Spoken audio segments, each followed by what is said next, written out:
अपना मोहम्मद अली पार्क, जनाब पार्क ते अपना 12 नंबर गली में। की कहना मोहम्मद आजाद।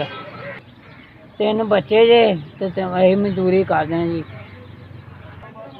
अपना यही कमाते 300-400 रुपया तो यही खाईदा, यही कमाने 300 घ्यो जी ते 200 की गैस ते जो लगता यही कुछ खर्चा मचा होंगे जी।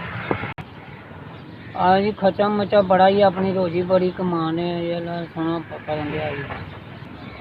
महंगाई बड़ी है जी, खर्चा नहीं पूरा होता जी। चलो बच्चे छोटे छोटे ही वही काम करते तो असी जिन्ना खर्चा होता वही कमा लेने जी, अपना खरीदा जी। रोजी कमानी तो है जी, अपना इन्ने खर्चे मचे है जी।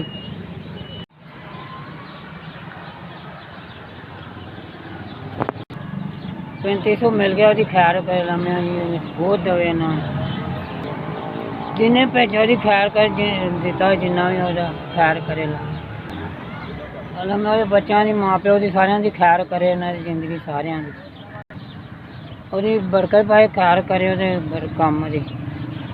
रब उन्हें बहुता देवे जी। SVS जी ताड़ी बड़ी मेहरबानी जी, वैसे जिन्हें बचाए मेहरबानी जी, जिन्हें भी जिते दी खैर करे रब जी।